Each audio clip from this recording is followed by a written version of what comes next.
ఆంధ్రప్రదేశ్ రాజకీయాల్లో అత్యంత కీలక పరిణామం చోటు చేసుకుంది. కాపు ఉద్యమ నేత ముద్రగడ పద్మనాభం వైఎస్ఆర్‌సీపీ తీర్థం పుచ్చుకుంటున్నారు. దీనికి సంబంధించి కాపు నేత అభిప్రాయం ఏంటి? అసలు రాజకీయ పక్షంగా కాపునాడు ఏ విధంగా పనిచేస్తుంది? కాపు ఉద్యమంలో పనిచేసిన నేతలు ఏ విధంగా ఉన్నారు? అనే అంశాలను ప్రముఖ న్యాయవాది మాకా శ్రీనివాస్ గారు మనతో ఉన్నారు. సార్ చెప్పండి, అసలు కాపు ఉద్యమ నేతగా పేరుగాంచిన ముద్రగడ పద్మనాభం ఈరోజు వైఎస్ఆర్‌సీపీ తీర్థం పుచ్చుకోబోతున్నారు. దీని మీద కాపు ఉద్యమ నేతగా మీరేమంటారు? చాలా అవమానపడుతున్నామండి. ఎందుకంటే కాపు ఉద్యమ నేతగా మా నాయకుడి దగ్గరికి ఏ నాయకుడైనా రావాలని మేము రాష్ట్రం అంతా కూడా ఎదురు చూస్తున్నాము. ఎందుకంటే అటు తెలుగుదేశం పార్టీ చంద్రబాబు నాయుడు కానీ, పవన్ కళ్యాణ్ కానీ, లేకపోతే జగన్మోహన్ రెడ్డి కానీ ఎవరైనా కారణం. ఎందుకంటే 27% ఉన్నటువంటి కాపులు ఓటేస్తేనే నెగ్గే పార్టీలు ఉన్నాయి, ఓటు వేయకపోతే ఓడిపోయే పార్టీలు ఉన్నాయి. అదే రకంగా కాపు ఉద్యమం పేరుతోటి తెలుగుదేశం పార్టీని మేము రిజర్వేషన్ ఇస్తా అన్నప్పుడు నెగ్గించాము. ఆ తర్వాత రిజర్వేషన్స్ ఇవ్వలేదని పద్మనాభం గారు మాకు చెప్పినటువంటి మాటను విని మేము తెలుగుదేశాన్ని ఓడించాము. ఆ సందర్భంగా జగన్మోహన్ రెడ్డి గారు నెగ్గడం జరిగింది. కానీ నెగ్గిన తర్వాత జగన్మోహన్ రెడ్డి గారు కాపులకి చేసింది ఏమీ లేకపోయినా కానీ పద్మనాభం గారి యొక్క మాట మేరకు మేము ఇంతవరకు ఎవరు కూడా ఒక జేఏసీ మెంబర్గా కానీ, లేదా ఆయన తరఫున తుని సంఘటనలో కేసు చేసిన ఒక న్యాయవాదిగా కానీ, లేదా కాపు సంఘం పట్టణ కాపునాడు అధ్యక్షుడిగా కానీ మేము ఎప్పుడు ఎటువంటి కూడా స్పందన లేదు. ఇవాళ ఆయన బయలుదేరి ఇంకొకళ్ళ దగ్గరికి వెళ్తున్నారంటే సింహం పిల్లి దగ్గరికి వెళ్తున్న దానికి జాతి అంతా కూడా అవమానంతో తలదించుకునే పరిస్థితిలో ఉన్నాం.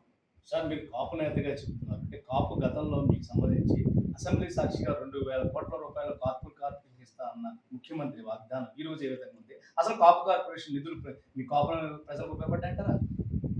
ఒకసారి గతం తెలుసుకుంటే మా కంపెనీలో తీసి నేను చిమ్మిలి వెంకటరాయుడు గారు, నాగు గారు, సీతామహాలక్ష్మి సమక్షంలో, చంద్రబాబు గారి సమక్షంలో కాపు రిజర్వేషన్స్ ప్రకటించనేది కౌటం అనే గ్రామంలో, తణుకు దగ్గర కౌటం అనే గ్రామంలో నా కంప్యూటర్ని తీసి నేను డిక్టేషన్ ఇచ్చిన దాని మీదే చంద్రబాబు నాయుడు గారు రిజర్వేషన్ ఇవ్వడానికి సిద్ధపడినప్పుడు పద్మనాభం గారు ఆ ఉద్యమాన్ని ముందుకు రావడం జరిగింది.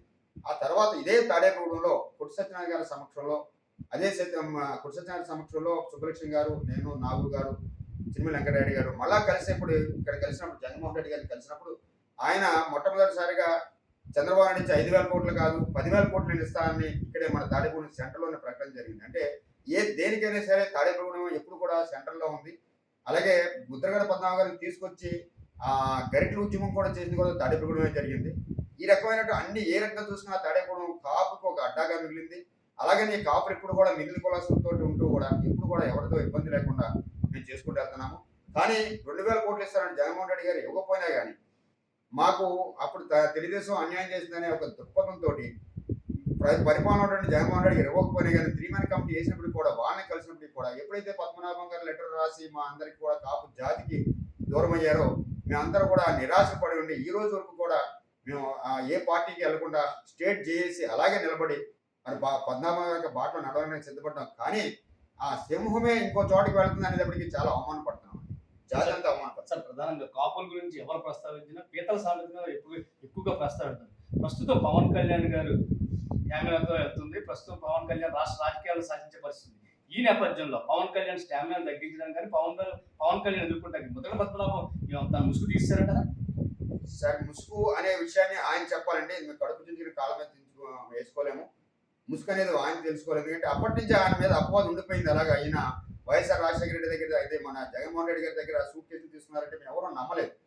ఎందుకంటే కాదు ఆయన నిజాయితీ గారు అనుకున్నాం. ఇప్పటికీ అదే నమ్మకంతో ఉన్నాం. ఎప్పుడు ఉంటాము, ఆయన గడప దాటి బయటకు వెళ్ళి ఇంకొకరి దగ్గర దాసోహానికి వెళ్ళాడు అన్న తర్వాత మేమందరం నమ్మే పరిస్థితిలో కాపులున్నారు. కాబట్టి ఇంకో విషయం ఏంటంటే ఎవరైనా కానివ్వండి కాపులకి నాయకత్వం అందిన వాళ్ళు ఎవరు కూడా కాపులకు ఉపయోగపడలేదండి. పద్మనాభం గారు కానీ లేదా ఇటు హరిరామ్ జోగి గారు కానీ. హరిరామ్ జోగి గారు అంటే ముసుగు వేసుకుని వచ్చారైనా ముసుగు తొలగిపోయింది, అయిపోయింది. కానీ పద్మనాభం గారు అటువంటి నిజాయితీ వ్యక్తి వారు ఉన్నారంటే మరి చాలా బాధపడుతున్నాము. ఆయన రాసిన లెటర్ చూసిన తర్వాత, ఎందుకంటే ఆయన ఇంతవరకు కాపులు సంబంధం లేదు, నేను జాతికి నేను పట్టించుకోను అన్న తర్వాత నిన్న నా సెల్ ఫోన్ కూడా ఆయన నుంచి మెసేజ్ వచ్చింది. స్వయంగా నా సెల్ ఫోన్కి వచ్చింది, వాట్సాప్ గ్రూప్లో కాకుండా. అంటే ఆయన వెళ్తున్నామంటే నేను చెప్పానంటే మీ దగ్గరికి మీరు రావడం సిద్ధమని తప్ప ఇంకోళ్ళ దగ్గరికి వచ్చి వాళ్ళ దగ్గర దాసోహం చేయడానికి కాపు జాతి సిద్ధంగా లేదు. ఎవరి దగ్గరికి వెళ్ళాము, అలా జగన్మోహన్ రెడ్డి దగ్గరికి వెళ్ళాము, చంద్రబాబు నాయుడు దగ్గరికి వెళ్ళాము, పవన్ కళ్యాణ్ దగ్గరికి వెళ్ళాము. అయితే రాజకీయ పార్టీ కాబట్టి రాజకీయ పార్టీ మా నాయకుడి దగ్గరకు వస్తాను ఆశిస్తున్నాము. ఇక 2 రోజులు టైం ఉంది కాబట్టి పద్మనాభం గారు పునరాలోచించాలని ఆయన దగ్గరికి వెళ్ళడానికి మేము సిద్ధంగా ఉన్నాం తప్ప ఇంకోటి దగ్గరికి వెళ్ళడానికి మేము సిద్ధంగా లేవు. సార్, ముద్రగడ పద్మనాభం ఇప్పుడే తన పర్యటనకు సంబంధించి ఒక రూట్ మ్యాప్ ప్రకటించారు. అంటే ఇది ముద్రగడ పద్మనాభం తన కాపులు బలప్రదర్శనగా చూపించే ప్రయత్నం చేస్తారంటారా? ఆయన అనుకుంటూ వచ్చండి. ఎందుకంటే ఈ వయసులో కొంచెం ఆలోచన తేడా వస్తాయి కాబట్టి ఆయన మనం అనుకున్నారేమో. కానీ అయితే నేనైతే మాత్రం ఈ పత్రికా ముఖంగా కాపు జాతికి ఆయన కూడా తెలియజేసేది ఏంటంటే జాతి ఎవరు కూడా మీ వేసే మీ యొక్క కార్యక్రమంలో స్పందించట్లేదు. అటు పద్మనాభం గారు కానీ హరిరామ్ జోగి గారు కానీ. అలాగని ఈ యొక్క పార్టీకి ఒక రాజకీయ నాయకుడి దగ్గరికి వెళ్ళడానికి మేము ఎవరు సిద్ధంగా లేము. జాతి పరంగా మేము సిద్ధంగా లేము. పార్టీ పరంగా వెళ్ళిన వాళ్ళు వెళ్తారు. కానీ ఈయన జాతి పరంగా పిలుపునిచ్చారు కాబట్టి అది మేము ఖండిస్తామంటే దానికి మేము ఎవరు కూడా సంసిద్ధంగా లేము. సార్ భవిష్యత్ కార్యాచరణ ఏంటి? కాపు ఉద్యమంగా నాయకులుగా మీరు జేఏసీగా మీరు భవిష్యత్ ఉద్యమ కార్యాచరణ ఏంటి? ఎప్పటి నుంచో మాకు ఉన్నటువంటి అపస్కృతిగా ఉన్నటువంటి జీవో 30 కానీ, లేకపోతే చంద్రబాబు నాయుడు గారు ఇచ్చినటువంటి ఎఫ్ సెక్షన్ ఎఫ్ కానీ, బీసీఎఫ్ ఎఫ్ కానీ, లేకపోతే ఆయన ఇచ్చిన 5% వచ్చి ఇప్పటికీ ఒక జేఏసీ ఉందండి. ఆ స్టేట్ జేఏసీ ఎప్పటికి కొనసాగుతూనే ఉంది. అది ఎప్పటికప్పుడు మేము జాగ్రత్త పడుతూనే ఉన్నాము. ఏది ఏమైనప్పుడు కూడా ఒక రాజకీయ పార్టీకి తొత్తుగా ఉండడానికి మా కాపు జాతి ఇప్పుడు కూడా సిద్ధంగా లేదు. ఎప్పుడు నాయకులు తప్పు చేయదు తప్ప ప్రజలు ఎప్పుడు తప్పు చేయలేదు. ప్రజలు ఇప్పుడు కూడా జాతి పట్ల అంకురితమైన దీక్షతోటి అలా బీసీ రిజర్వేషన్ విషయంలో ఇక్కడ ఇంకా ఇప్పటికి కూడా పట్టేట్టున్నారు. దాని మీద మేము కాపు జాతి అంతా ఒక పక్కన ఉన్నాం తప్ప ఒక జాతి అంతా ఒక భావన ఉన్నాయి. 2-3 నాయకులు ఉన్నంత మాత్రాన జాతి అవమానం పడడానికి సిద్ధంగా లేదు. ఇది అంటే పూర్తిగా మరోసారి కాపులు దగా చేయబడ్డారు, కాపులు మరోసారి మోసించబడ్డారు. నాయకులుగా వచ్చి కాపు ఉద్యమాన్ని అడ్డు పెట్టుకుని పబ్బం గడుపుకున్న నాయకులందరూ ఒక్కొక్కరుగా విడిపోతున్నారు. వారి ముసుగు ఒక్కొక్కటిగా తొలగిపోతుంది. కానీ కాపు ఉద్యమం అదే విధంగా కొనసాగుతుంది. కాపుల కోసం, సంక్షేమం కోసం, కాపుల ఐక్యత కోసం, కాపులకు కావాల్సిన బీసీ రిజర్వేషన్ల కోసం కాపు జేఏసీ పోరాటం చేస్తున్నట్టుంది. పోరాటానికి సంబంధించి జేఏసీకి రాజకీయ పక్షాలకు ఎటువంటి సంబంధం లేదు. భవిష్యత్ కాలంలో ఖచ్చితంగా కాపుల ఐక్యతను మరింత ముందుకు తీసుకెళ్లేందుకు జేఏసీ కార్యాచరణ చేస్తుందని ఇక్కడ నాయకులు చెబుతున్నారు. సమస్య లేని ఇల్లు ఉండదు, పరిష్కారం లేని సమస్య ఉండదు. బంధాలు గొప్పవి, బాధలు చిన్నవి. మీ సమస్యని మేము పరిష్కరిస్తాం. రండి మాట్లాడుకుందాం.